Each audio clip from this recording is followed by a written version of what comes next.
I was very thankful for that conversation because it did open my eyes up and it helped me to take those blinders down and to be like, this isn't the only path. Yes, this may be the only path that you may have been exposed to. So that's the only thing that you're aware of. It's like what you don't know, you don't know. What you know. But it's like once you embark on a new journey and a new path, you start to learn more and you start to realize like, okay.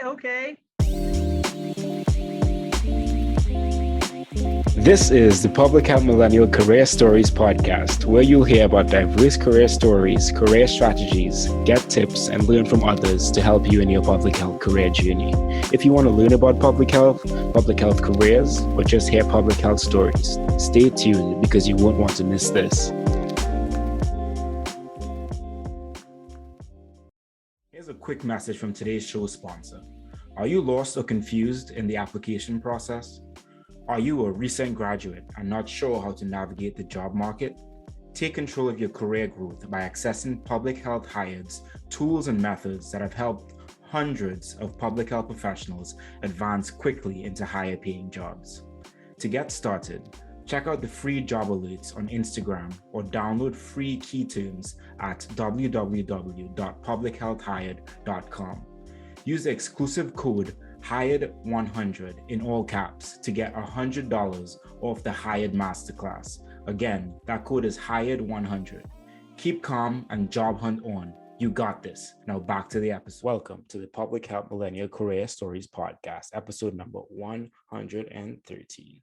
Hi everyone, Omari Richards here. Thank you all so much for joining me once again for another great episode of Public Health Stories. Be sure to follow me on Instagram at the PH Millennial, subscribe to the show, leave a 5-star review, and share it with a friend. Greatly appreciate that. If you're on YouTube, leave a like and subscribe there as well. Really enjoyed today's conversation. Very unconventional journey into public health and realization of a lot of the things that she wanted to do in life didn't require a clinical background, didn't require her to go to PA school or MD school or DO school, but she could do it all with public health. And I think as she highlights, like, it's just important to have varied experiences. And even though you mightn't get to where you want to be, or maybe a bewildering path, you're going to get there, and you just use those skills and experiences to take you to the next stage. And I look forward to seeing where this guest goes from here. And also, not throwing any shade on Dubai in the episode. Dubai is a cool place. Definitely go visit it if you have not, but go to Oman as well. Peace. Today, we have someone with experience and passion for service, leadership, and a commitment to engaging, investing, and contributing in the pursuits to lessen barriers in public health. She got her Bachelors of Arts in Biology with a concentration in health careers at Spring Arbor University. She then got her Master of Public Health at Grand Canyon University. She currently works as a Pediatric Orthopedic Clinical Assistant at Michigan Health. We have Jasmin Barber, aka Jazzy, MPH. Welcome to the show. Thank you for having me. It's my pleasure. You have an interesting story. I think it's similar to a lot of people, but I think like people's motivation for wanting to do different things is good to hear about and hear those different perspectives. So I'm happy to have you on the show. How are you doing, and how you been coping during this time? I'm doing good. It's a beautiful day out. It's warm here in Michigan. So it's just been enjoying the weather, doing things that I love outside of work, and it's trying to live life to the fullest. So awesome, as you should be. What are those things outside of work that you are trying to enjoy and do more of? Yes, I am an avid tennis player. So I've been playing since high school and currently play for Flat Out Tennis Academy in Detroit, Michigan. And so we practice and play about 3 hours a day, 4 to 6 days a week, depending weather, and we play in tournaments, we play each other. So it's a really good, outlet if I am frustrated or angry or just need to let some stuff out, but also good exercise and community with the people that are on my team. So I love to do that. I also like to travel and play music. Okay. I don't know how the traveling fits in with playing tennis for 3 hours a day, 4 times a week, and music. But I mean, hey, you take breaks, right? okay, I mean, okay. Sounds good. Sounds good. So tell me, how do you identify, and tell us a little bit about your personal background? yes, I identify as she or her. My background, I'm born and raised in Detroit, Michigan, Southwest Detroit. I'm an only child. Good and bad, according to some people, but I love it. I have a pretty big family. My mom, my grandma, a bunch of cousins. We're all over the place, Michigan, Texas, Atlanta. So we're just integrated all over everywhere. I love leadership. I love people. One thing about me that people tell me is that I give great hugs. Uh, which has been hard the past, 2 years Yeah. considering COVID. So now that things have lightened up a little bit, it's been good to, hug people again and just have, that connection and face to faceness. Um, yeah, it's a little bit about me. Awesome. Well, I appreciate you sharing that. That is a unique but good attribute to have, being a good hugger. So that's awesome, and I'm glad that we are able to do more of that as well, which is awesome. Yeah. Okay. So, what does public health mean to you? Wow. Public health it's a wide spectrum. You have the research side, you have the community engagement and outreach, you have environmental science. It's really a wide scope that you can get into based on whatever you want to do. So when I had started with my MPH program, I was like, I don't know how I feel about research. I've always heard like bad stuff, like, you're always in a lab, you're doing this. And I'm like, lab work is not for me.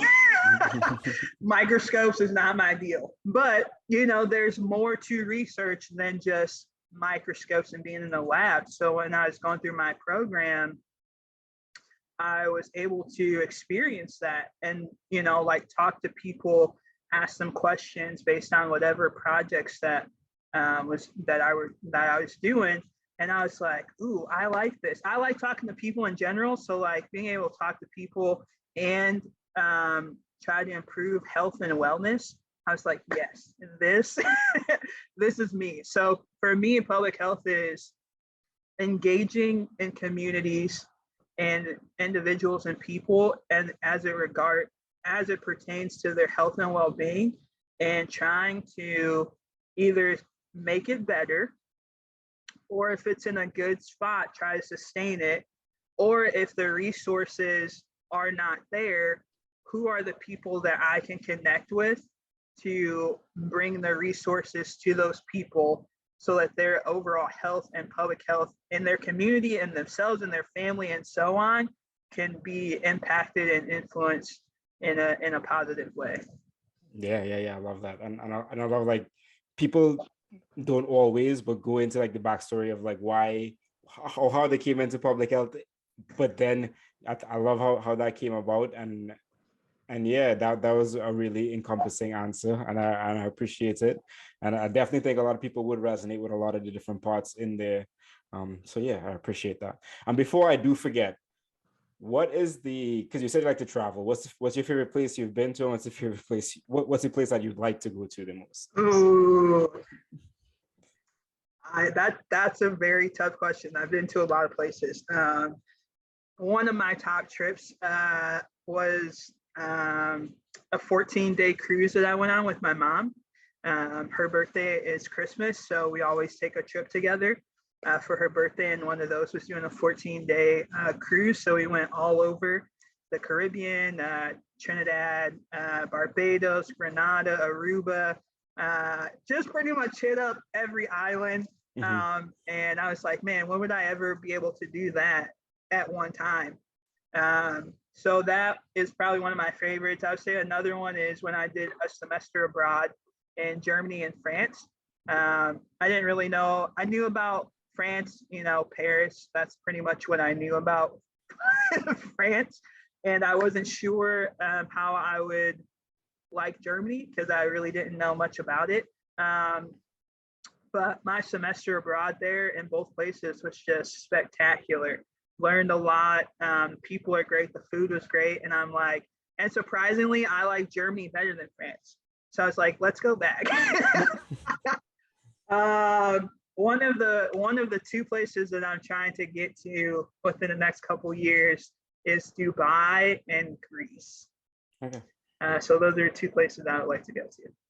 Okay, that's awesome. That's awesome. And yeah, Germany is not, I've never been, is one of the places I want to go to. People who've listened to this know that I support Bayern Munich. I'm a big Yes. Munich fan. Munich was beautiful. Yeah, I can imagine. And just to throw it in there, I did live in the Middle East. I did go to Dubai many times, go to Oman instead, a lot more rich and authentic Okay. than Dubai. That's my hot take. People might like it, but yeah. I like taking suggestions on travel, so I will take you up on that. Awesome. I appreciate you sharing that. Okay, now getting into your collegiate story. So yes. you got your Bachelors of Arts in biology with a concentration in health careers at Spring Arbor University. So yes. what was the thought process going into this degree? Yes, my thought process was I liked biology, learning about the sciences, the body, how things work, but also had exposure into the health careers, whether it's going to my own doctor, in high school, they had a program where we could go shadow different professions. So being able to do that, and my mindset of after undergrad going to med school. And so when it came to that, the degrees were either biology or chemistry. And me and chemistry didn't get along. I really didn't take any chemistry classes in high school. So it only made sense to me to go the biology route and to focus on health careers, knowing that at that time my track was going to be medical school. Okay, that makes sense. And it's probably a thought process that a lot of people have. The one thing that I would say, just for anyone that might be wanting to go to medical school and is interested in public health, a lot of programs, especially medical school programs, are looking for people with untraditional routes. So doing something outside of biology and chemistry, as your bachelor's degree, could be very helpful for you getting to medical school once you get the other prerequisites. So just putting that out there. Okay. Yes. Awesome. So during your time there, you said that you were traveled abroad. You did some study abroad. So tell me about that experience. What do you do there? Yes.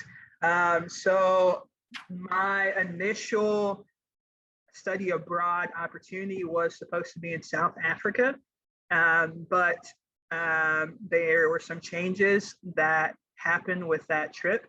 And if I would have done it when they made the change, I would have had to stay in undergrad like a whole extra semester.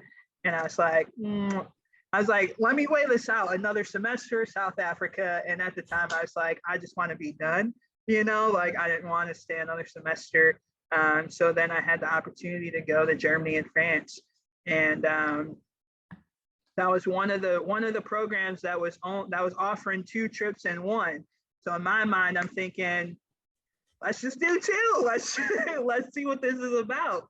And so went, and it was really beautiful. It was learning about the cultures there, and the history, and staying with different families, and getting to really experience their culture, see what it's like, and things of that nature. So I was there for a month.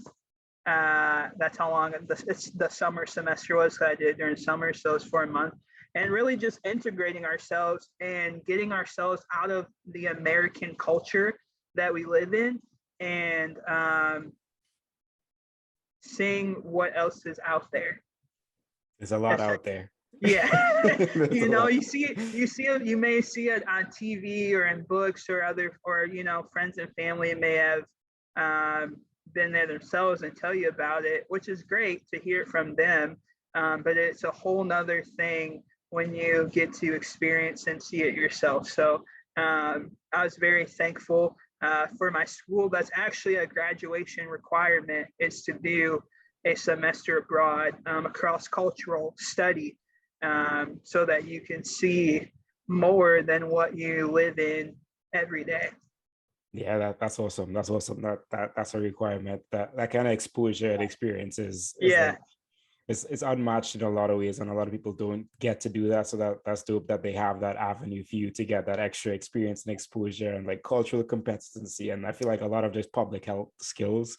Yes. Yes. Awesome, And they awesome. have it laid out, like it's all over the place. So it can be locally, like they have Chicago as an option, but it could also be as far as India. I've had friends that did their semester in India. So it's a lot of different, options that you can choose from based on what your preference is. So it was really cool. And we would talk to people there that would be like, oh, what are you here for? Like, are you here visiting friends, like vacation? And we tell them like, oh, we're here for a semester abroad, learning about culture. This is kind of like a graduation requirement. And they'd be like, oh my gosh, that's so cool. Like, I wish my, program had provided that opportunity. So I am very thankful to have had that exposure. It's definitely, I was already exposed to other countries and traveling, but just being able to go to, to two places that I didn't know about and learn while I was there was really cool. That's awesome. That's awesome. Okay, so were there any other like undergrad takeaways that you had? Undergrad takeaways? Yeah.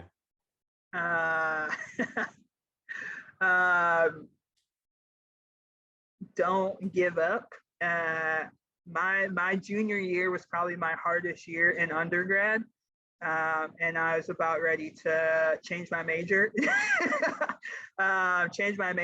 or quit, just because my classes were very difficult and challenging for me, and I didn't know how I was going to make it. There were multiple nights where I'm like crying because I'm like, I don't know how I'm going to make this.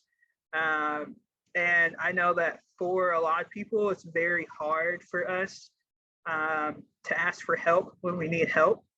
And so a takeaway I would say is, if you need help, whether it's with school or anything, don't be afraid to ask for help. It doesn't come across as a weakness. If anything, it comes across as a strength, because you recognize, you're aware of what you may be lacking in, or what you may not know or have the resources for. And to be able to go to someone and say, hey, I need help, can you help me?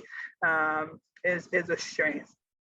Yeah, absolutely. So Absolutely. don't be afraid to ask for help. And once I asked for help, with my teachers, it really made a difference. And came the end of that semester, my chemistry teacher was like, I'm really glad you came. He was like, I've seen such an improvement from when you first came to me to the end, of the semester. And he's like, I wish you would have done this sooner. And I was like, yeah, me too. But, like, it doesn't matter the time, as long as you do it.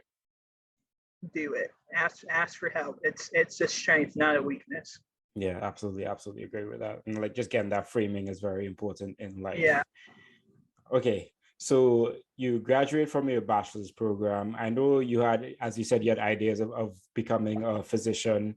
And in the form you sent like DO, MD, MPH degree. So were you thinking like a triple degree, or like DO, MPH, or MD, MPH degrees?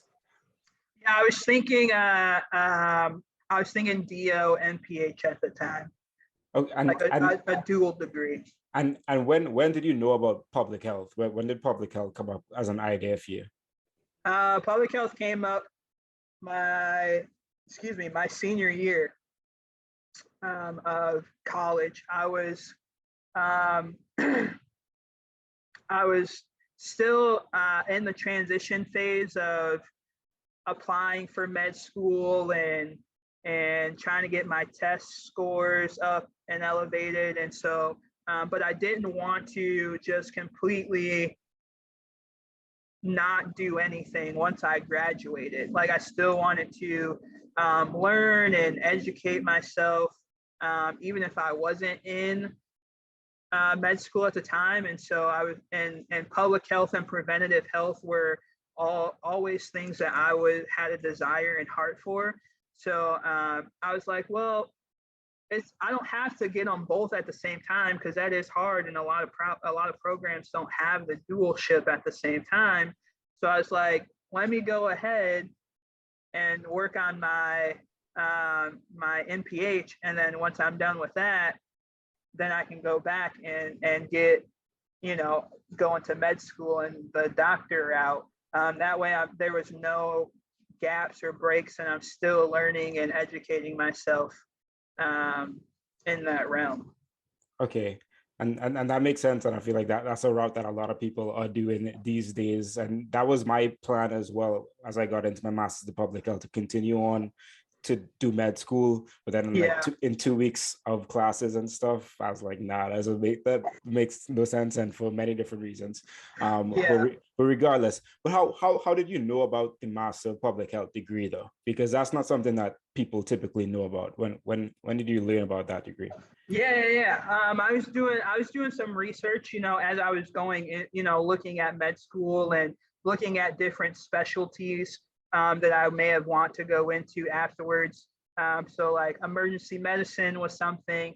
Then I saw preventative medicine and orthopedics. So when I was looking at different specialties is really when I started to get a little bit more exposed into public health and what that is and what that entails. Okay, that makes sense. Doing a little more research, because it's typically not something that you hear about unless somebody intentionally tells you, from like a professor or somebody like that, or you see someone with the MPH and you ask them about that. So just always good to hear that thought process. So you also outlined for me that there was a shift away from the DO and DO MD, and more shift towards a PA, so physician assistant. What was that thought process? Yes. So as I thought more about medical school and becoming a physician and work-life balance and the things that I like to do in my free time, and it really, the more I thought about it, I was like, man, to do, I've already done 4 years of undergrad, and then I'm doing 2 years of my master's, and then another 4 years of med school, and then another, 3 to 5 years, depending on the specialization that you choose. I was like, another 8 years of schooling and stuff it wasn't hitting me anymore when when I was younger. But I knew that I still wanted to have a career and profession in public health and healthcare and medical in general. And so, so I was told by some of my mentors and people that I work with, doctors that I work with, they were like, you should really look into PA school if you still want to, pursue that. And I was like, okay, because I mean, for me, all I would hear is doctor, right? I really didn't hear much about physician assistants. So then the more I researched it, I'm like, okay, they do the same stuff as a doctor, like there's certain limitations that they have compared to a physician. I was like, but they still do the same things, and they're more easily available and accessible sometimes than a doctor is. And so I was like, okay, 2 years of schooling sounds great to me. And the one thing that really attracted me to PA school is the flexibility and variability that you have in regards to your specialization. So let's say I started off in emergency medicine, being a PA in emergency medicine, and let's say 3 years down the line, I was like, I want to try something different. I can go into orthopedics for a couple years or long term. so it gave that variability and that flexibility. Whereas if I went the physician route, whatever I pick is what I'm in forever, essentially. And I like variety. So it just made more sense for me to go that route once I was able to learn more about it and being exposed to it more than I had previously was. Okay, that makes a lot of sense. And yeah, physician assistants, I feel, are also a career that isn't heard about enough. Definitely heard more about than public health, in my opinion, and to my displease. Yeah.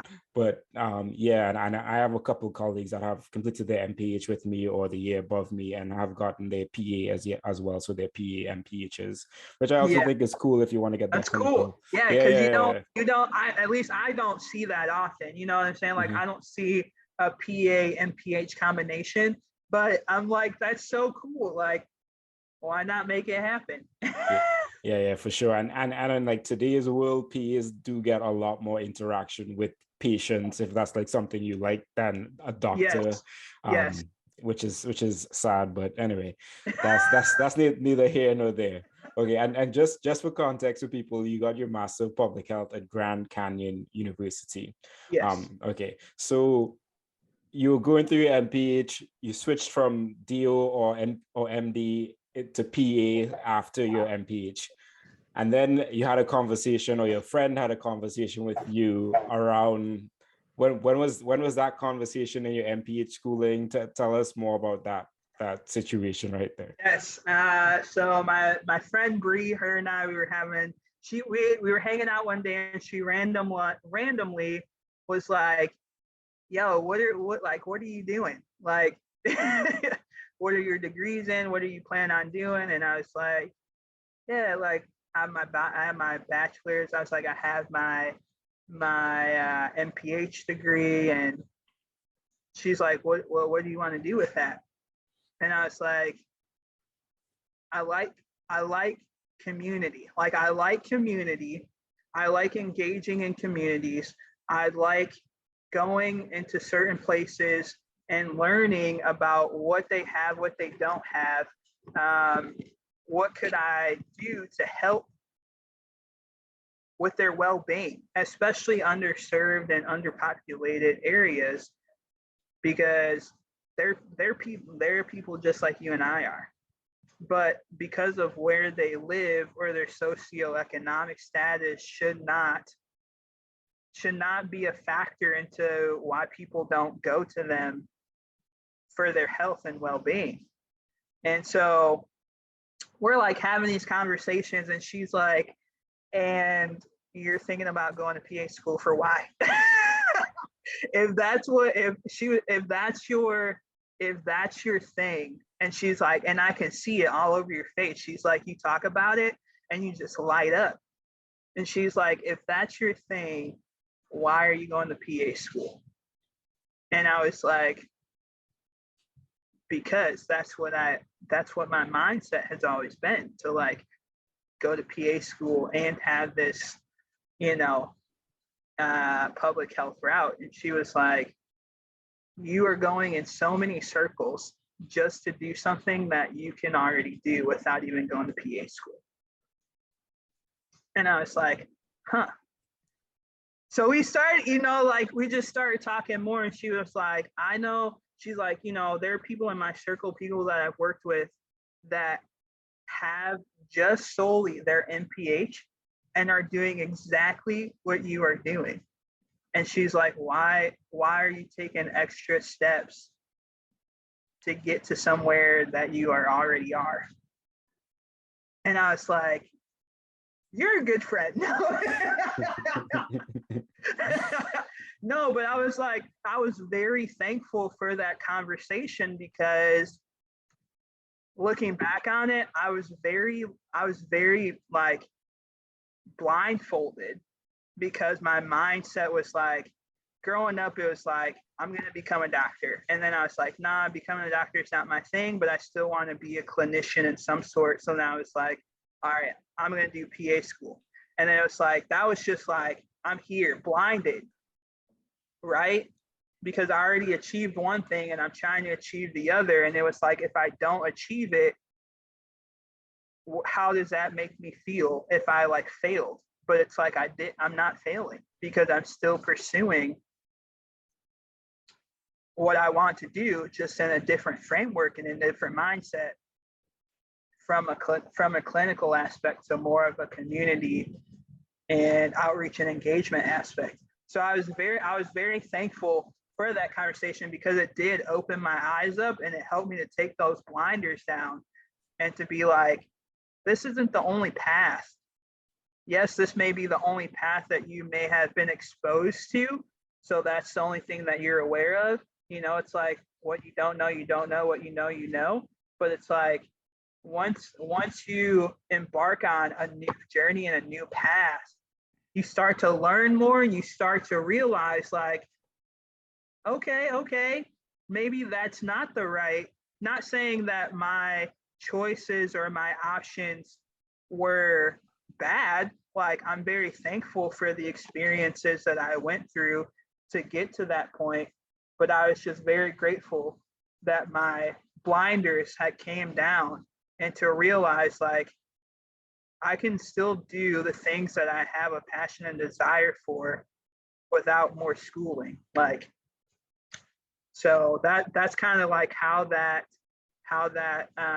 shift came about, was that conversation, and then we just pressed into it more and more, and really connecting with other people on LinkedIn and getting involved. You know, I was already involved in stuff, but getting more involved and just really leaning into that scope and really putting PA school out the door for me and solely focusing on public health, because that's what I, wanted to do anyway, but just didn't know how to get there. And I thought the only way to get there at the time was to go through PA school or medical school. And but there was more that I learned. So.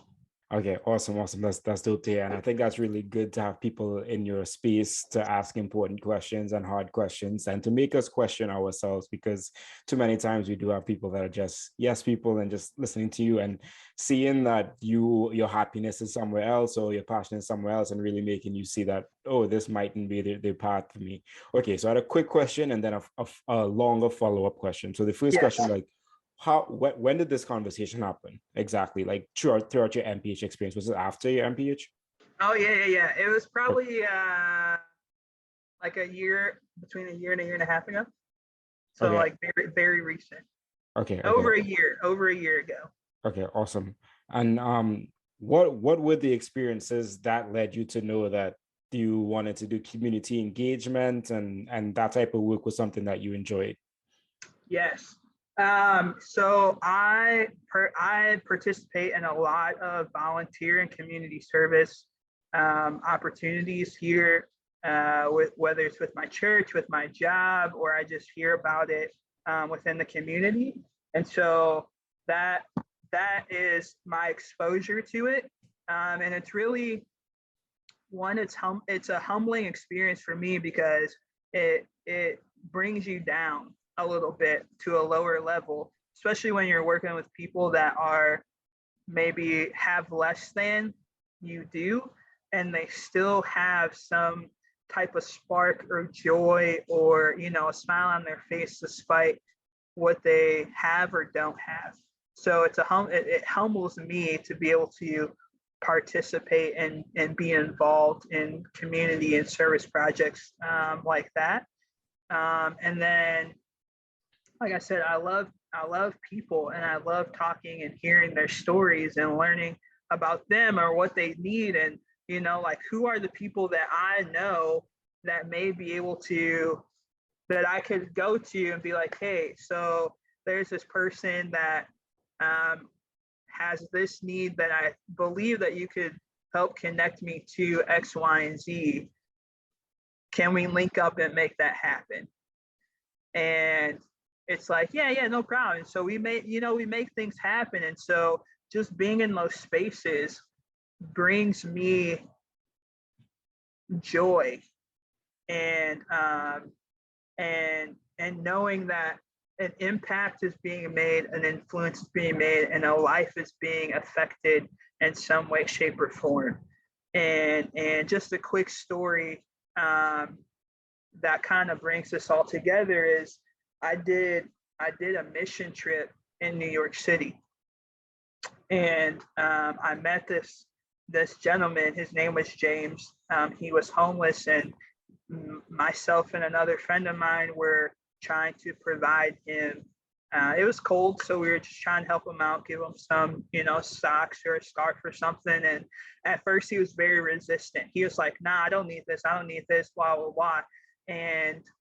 But something was telling me like, don't give up on him. Like he may be resisting you, but don't give up on him. And eventually he opened up, and we started to have a conversation. And before we left, he was like, "Hey, do you mind if I have that scarf or, gloves that we have?" And so I was like, "Yeah, no problem." Hand it to him, right? New York City is a huge, huge place. Days later, my friends and I are walking in a completely different area than where I first saw James.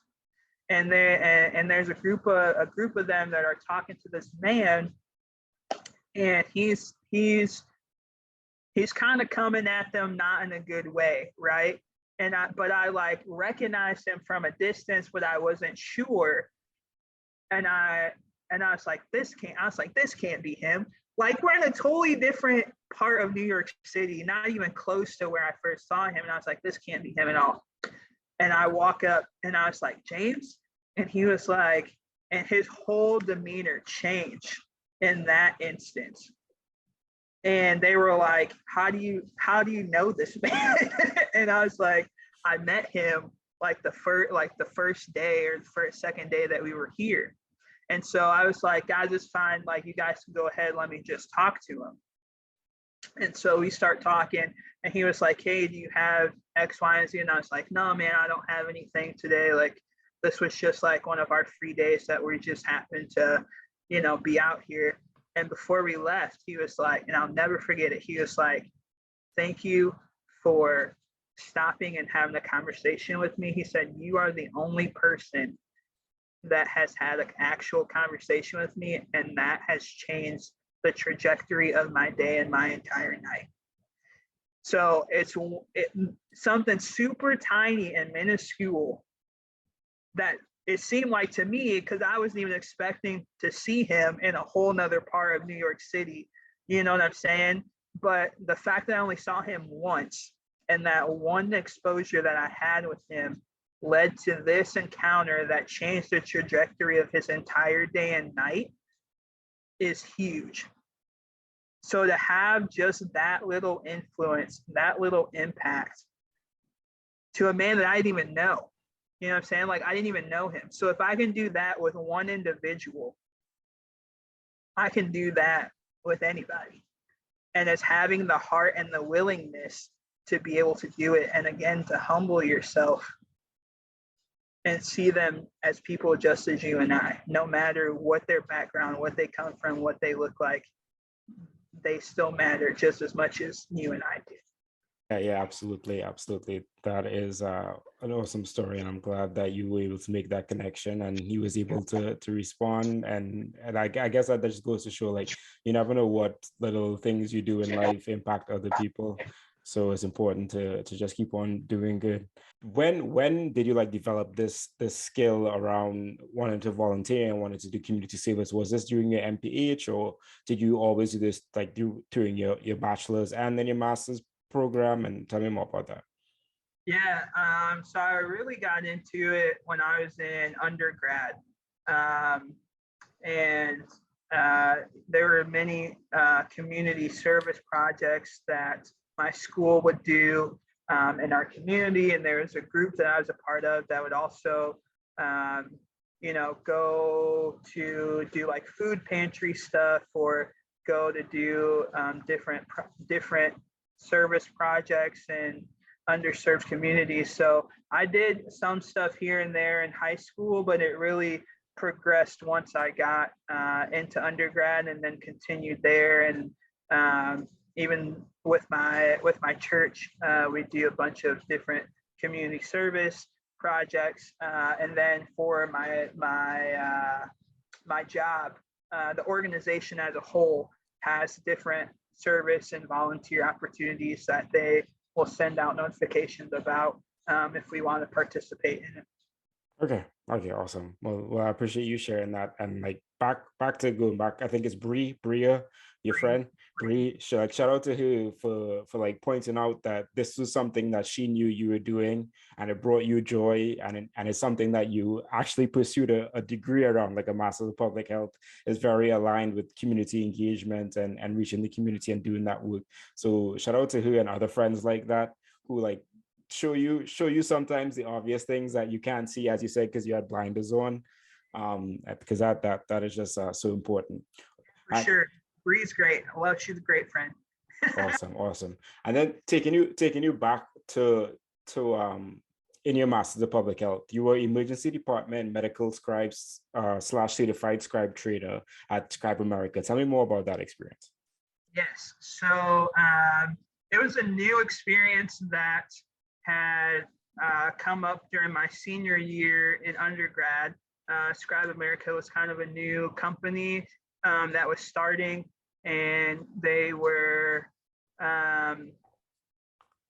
came to our school and put up flyers, about, hey, we need medical scribes in this emergency department that's probably like 10 minutes from the school. It gives you exposure to X, Y, and Z. And so I was like, oh, this sounds great. Like, my plan is to go into med school. Like, it can give me exposure into what, physicians do that I don't see if I'm going to my doctor's office, what the camaraderie is, what, their decision making is, what are all those things that they do. And so, so I was like, oh yeah, let me do this. But they were only offering it in the city by my school, which was like an hour 45 minutes from my home. So I was like, and my plan was to go back home while I finish my my studies. And I was like, man, I really want to do this, but trying to do an hour 40 commute one way, No. It doesn't sound great. But I knew that I needed something, and I also still had community in that area and friends in that area. So I knew that if I did get this and I needed somewhere to crash, like, I could crash. Mm-hmm. So I was like, I'm gonna just give it a shot, see what happens, and ended up getting in that position and did it emergency for 4 years, traveling. I know, I'm shaking my head too, because I think back on it and I'm like, how did I do that for so long? But there were some times that I would be coming back and forth an hour and a half for my job. But again, like I said, I had friends that I'd be like, can I come crash at your place? And they would be like, yeah. And the good thing about it is my days were, I worked 4 days in a row. So I worked 4 10s. So it wouldn't be like I would be down there, the whole entire week. So I would come in and pretty much stay in the area for my 4 shifts and then go back home and just do that cycle. But still, I think about it and I'm like, I don't know how those youngin' days. I think you did it because gas prices were a lot lower than they are right now. Man, right? That's wild. Like, I couldn't imagine doing that, but like, shout out to you for doing it. I'm guessing that it was something that you ideally trying to get a lot of experience around, and definitely like the exposure to the physicians and understanding that while you probably still figure it out, like going to DO school, MD school, or PA school. So that all makes some sense. Yes, I was exposed to so much throughout those 4 years and made connections with doctors and other staff that I still talk to this day. Like, I can hit them up and be like, hey, I have a question about this, or can you help me with this? And they'll be like, yeah, sure, no problem. Like, so it was great. It was great. It helped me see a lot and to learn a lot. And when I was going the med school route, like, could I see myself doing this forever? Yeah. That definitely is something you need, like especially that exposure to it. And apologies to anyone watching this. I'm trying to get, I don't know if it's like mango or pineapple out of my teeth. So sorry to unsuccessfully also. So it's annoying. Okay. So you graduated during the pandemic, correct? No? When did you graduate? I got my undergrad in 2012 and my master's in 14. Okay, awesome. So tell me, did you have any other takeaways from your MPH program? For my MPH program? Yes. So my MPH program, when I had initially looked into it and was going to Grand Canyon University, was supposed to be in person in Arizona. So I was like, great, get out of Michigan for a little bit, go try a whole other state, city. And then right before, they switched it all to online, the whole program online. So I was like, oh, come on. And I was like, I don't know how I'm going to do with online school because I like to be in relations with people, like face to face. And I seem to do better in that capacity. So I was like, I'm not really sure how I'm going to do with this, but I'm going to try it anyway. And if I need to redirect myself after a couple classes or two, I can do that. But I came to learn that online schooling has its pros and cons, but it had a lot of pros for me because it allowed me to still be able to work. And my classes were, as long it wasn't like, oh, my lecture is at this time, another lecture at this time. It was like, as long as you complete your tasks, look at your assignments, by the due date, you're good. So it allowed flexibility and allowed me to do, that and work. And so the one takeaway that I had from that is don't be afraid to try something new. Don't be afraid to try something that may be out of your comfort zone because you may realize that it's actually something that works well for you. But if you don't try it, you won't know. And if it doesn't work, that's okay. Doesn't mean that it was a bad choice. You just found out that wasn't your niche, and explore something else until you do. So don't be afraid to try something new. I'm very glad that I tried it because I was a little leery in the beginning, but I actually excelled far better in my master's program online than I did my undergrad in person. Yeah. Fair enough. And that's definitely a good perspective to share and great insights for other people as well. Okay, so you graduated from your MPH program and then you became a business assistant at Infinity Primary Care. So how do you come across that and then what do you do in it? Yep. So a business assistant is like another way of saying a front office representative. And so once I got done with my MPH, I felt like I was pretty much burnt out from school. And I felt like if I would have tried to go right into medical school once I got done, that I would burn myself out even more. And I wasn't trying to do that. I saw that as not being healthy. So I was like, okay, let me try to find a position where I could still have exposure to healthcare and medicine, and that hour 30-40 minute drive was really starting to take a toll on me too. And so I was trying to find something a little bit more closer to home as well. And so this lady that was at my church, her and I were talking randomly, and I was telling her that I was looking for something a little bit closer to home, and she's the one that kind of told me about that company and that position. And so I looked into it, and that's how I got into that. So, and it allowed me to see another specialization. So I did emergency medicine, and this one was primary care, internal medicine. So it allowed me to see a whole nother aspect of medicine that I hadn't seen before. Awesome. Well, I approve of this because your well-being was probably taking a hit from driving a 1.5 one way, and just that in itself, I think, is worth it. But at the same time, do for you to like think about, okay, I'm burnt out. Let me get somewhere closer.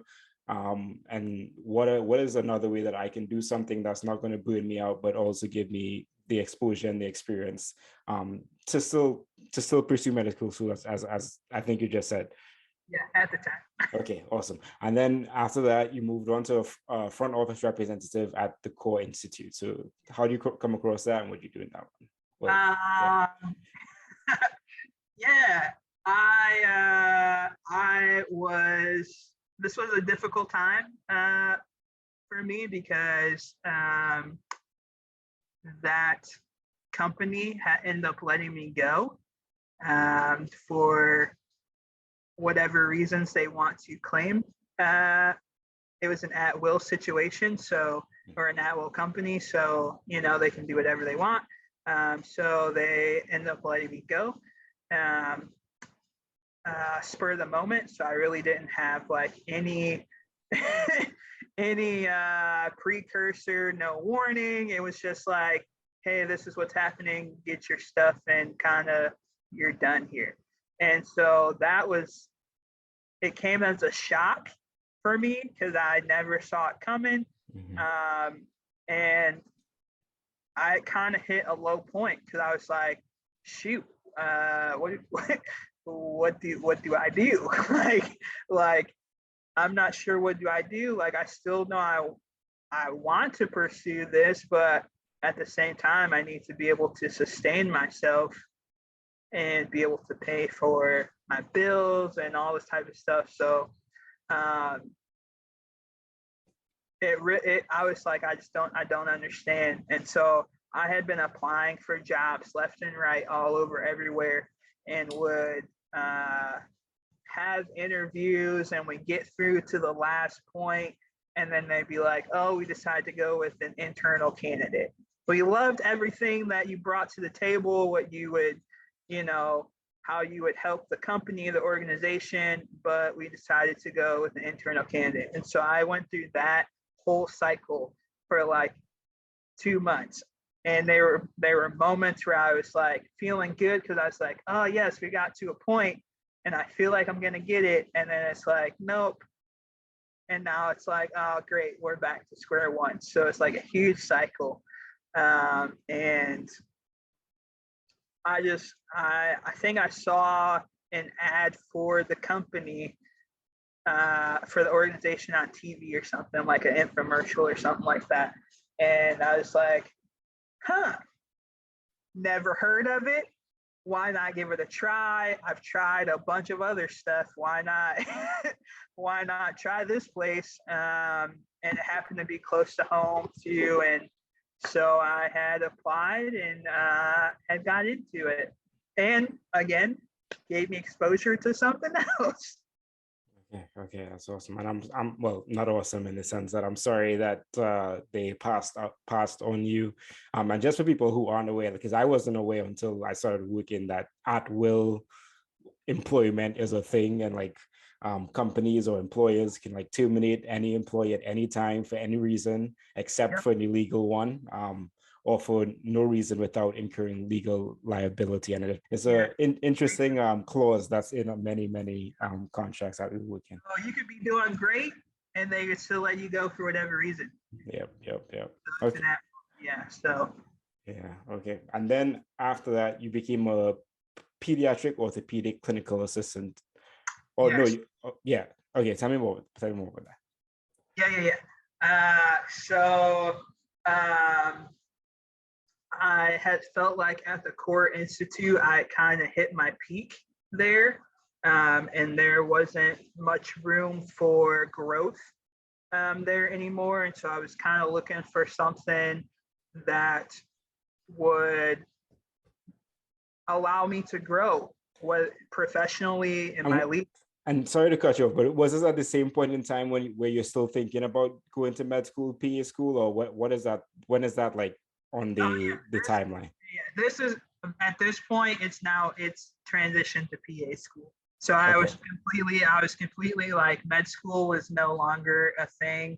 I just knew, I was like, I wasn't feeling confident about it anymore, and felt like all these obstacles and roadblocks were for a reason, although I may not have known what that was while I was going through it. But it was like, why is this happening? Why is this happening? And, looking at life and looking at the future and realizing, again, that wasn't the route for me anymore. Okay, awesome. So that was out the door by this time. Yeah. Okay, so you were still thinking about PA school while you were making this transition, am I correct in saying that? Yep. Okay. Now you can tell me more about the transition and what you do. Yeah. So again, like I was saying, I felt like I hit my peak at the Core Institute, and there wasn't room for growth, and I wasn't wanting to stay stagnant somewhere.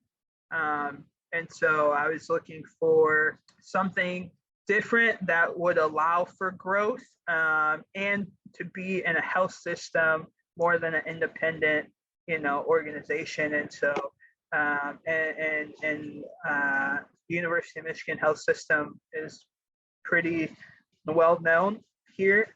And so a position had popped up for medical scribe. So I was like, great, I have that, like in my background, I've done it before. This could be a way for me to get my foot in the door, and then, go up from there. And so I applied for the job, and within a week, they had offered me the position. So I was like, this is great. And that's a big deal, because for the health system there, here, it takes a very, very long time to get the processes can take very long. So the fact that it happened quickly was really good, and a good sign for me. Like, I knew that this was where I was supposed to be. So I had became a medical scribe. That was my official title. And then so I was doing that. I was still working on PA applications, trying to get my references and my essays, all the things that are necessary in order to apply. And then the pandemic hit, and which had brought more obstacles and challenges within our department as a whole, and the health system as a whole. I mean, as a whole, with our health system, we kind of took a hit, and a lot of things happened, and we were short-staffed and had to take on more responsibilities that may have not been under our scope of what our title was. And so with that kind of came the clinical assistant aspect of it. So I'm still doing my medical scribe, medical transcription, but on top of that, I'm also making sure that that things are in order for certain appointments. So like, if someone is having a telehealth visit, I'm making sure that everything is squared away for that appointment. So if they have x-rays, I'm making sure that those are done. If they have a patient portal, making sure they're active on that, and doing all these behind the scenes steps to make sure that those clinics are still being efficient as possible, and answering messages that come in from patients and families about X, Y, and Z that they may have, communicating with the doctors on the back end, like, hey, what do you think about this? How can I help with this? So making sure that things continue to run smoothly on the front end and on the back end, so that our patients and families can receive, care, the best care that they can, and not just be more people focused and not task focused. Okay. Awesome. Well, thank you for explaining that. Definitely helps a lot. Okay, so your public health journey has had like many detours and many closed roads. So I want to ask, like, now, like, where would you like to see yourself in the future? Yes. Yes. And I want to say that just because it's had many detours and reroutes and stuff doesn't make it any less impactful or beneficial for anyone that's maybe questioning their own journey of, like, man, this is not a traditional route that everyone's taken and all this type of stuff. It's okay. Think about it as, like, you're going on a trip. There are many different ways to get to the destination, but you still get there, whether you take a car, a train, a plane, 1 stop, 2 stops, a bunch of stops. Your destination is still the same, even if your journey there is different from everyone else. So yes, my journey is non-traditional, but I don't take away anything that I had that came along the way, because those experiences have given me knowledge and abilities and giftings and talents that I'm able to use anywhere. So, like, I'm a part of a leadership team for a nonprofit organization, and so with that comes a lot of responsibilities, from making sure that holding the executive team accountable to different things that they say that they're going to do with the organization, approving yearly budget, being a co-chair for another committee, all this type of stuff. And so even that experience of getting that exposure at an executive level can be transferable into anything else that I do professionally. So in the future, again, I would love to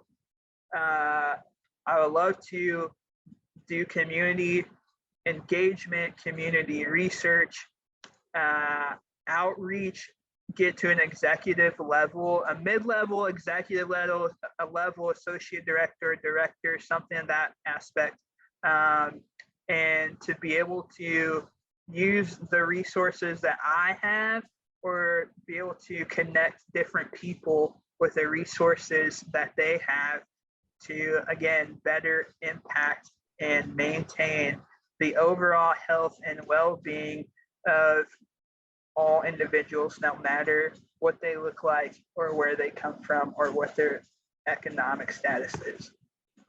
Okay, awesome. And we look forward to following along to see how exactly you do that. And yeah, everyone's journey is unique, and you can't discredit all your experiences and the path that led you there, because as you said, you learn many things along that way, and many of the skills that you're learning there are very transferable to whatever it is you're doing in life. So appreciate you sharing that. And like, in the moment, you may be thinking like, well, I don't understand like what this is for. Like, I don't understand why it's happening like this, or why there are so many detours or X, Y, and Z. And when when I look back on it, I'm like, I can point, the dots are connecting. Like, I may not have been seeing it there, but I realized that I needed to go through this experience, maybe not for myself, but for someone else, to try and help them with something that they go through, or like this leadership experience that I'm in, or this leadership role that I'm in right now, is allowing me to see high level high level responsibilities and goals over an organization that can bring into something that I do, you know, in the future. I'm getting exposed to things that I may not have been exposed to had I gone a traditional route. Not saying that the traditional route, there's anything wrong with it, but I see that the things that I went through and the journey that I've gone through has taken me to places that have allowed me to gain knowledge and to make connections and to build networks for what I'm doing in the future. Yep. Love that perspective. Okay, so moving on to the last section of the show, the Furious Five. Question number 1. What advice would you give to a student trying to pursue a career in public health? I would say do your research online, but also try to find people that you can talk to and have conversations with, right? Because you can read one thing or you can see, you know, one thing on a video or whatever, but when you're actually talking to someone that is in it, and being able, asking them to, hey, can I shadow you for a couple hours, or can I shadow you for a day, to see if that's really a fit for you. So do your research, but also have hands-on engagement and connection with it too, to know if it's really a right fit for you and your personality and what you like to do. Awesome. Number 2, if you were talking to someone wanting to get into your position, what advice would you give them? Allow your gifts and talents to shine. I know that I'm good at administrative and things of that nature, but it's not like something that I would say is my go-to. I think I'm good. I think I'm good, but it's not like I'm exceptional. That's my own perspective of it. But other people will say that it's better than good, if that makes sense. So I hone into the administrativeness that you have, because it's very important. It's very important, especially multitasking, prioritizing, organizing, is important for that position. Awesome. Thank you for sharing that. Yeah. Number 3, what's something you're working on improving in your life right now? Consistency and self-care. I like journaling and writing, and it's a way for me to express myself better and unfiltered versus talking face to face sometimes. For a long time in my calendar, I have on Fridays, every Friday, to write for like an hour, and that didn't go so well all the time. So Friday would come and I would be like, oh, I need to write for an hour, and then I find something else to do and like never get to that writing. So it became very inconsistent. But for some reason this year, 2020, we're in 2022. For some reason, consistency with that has been super, super huge. And at first for me, it was like, oh, I'm going to do this as a New Year resolution type thing, and we'll see how far it goes. But it really became like something that I didn't have to do, but something that I get to do. And what I mean by that is I don't have to do it.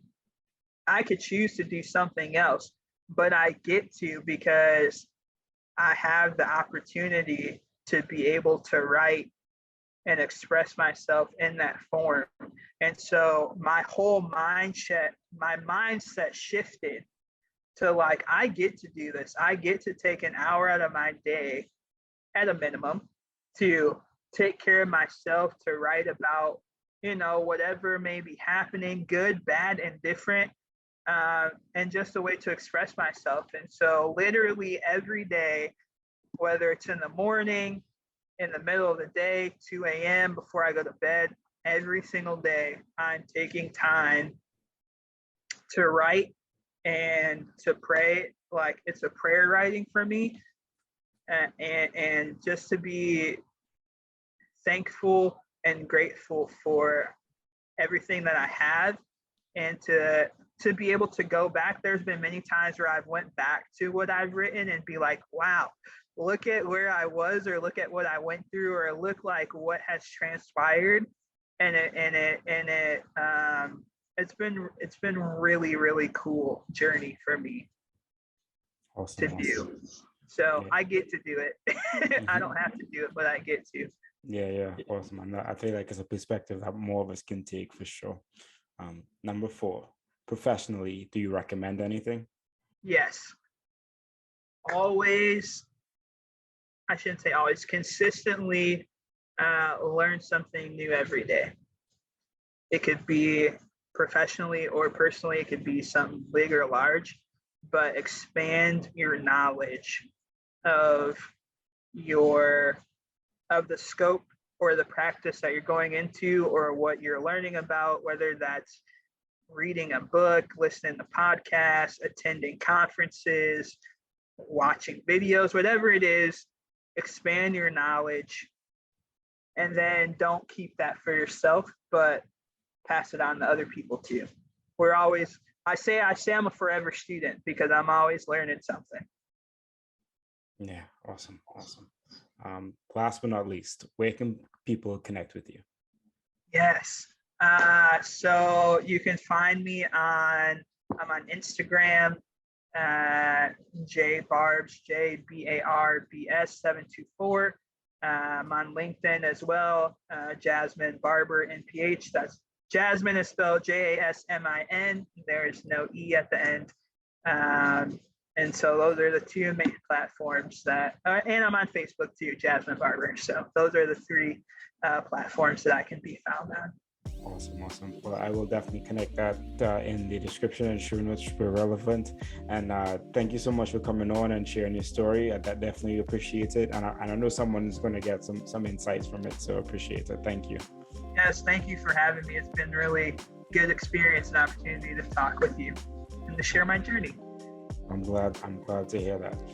Housekeeping items, everyone. Thank you so much for watching or listening to this. Greatly appreciate it. Be sure to subscribe if you have not as yet. Leave a like, a review, 5-star review, hopefully, and share it with a friend. Effective support, you can go to the phmillennial.com/support and see all the ways to support there as well.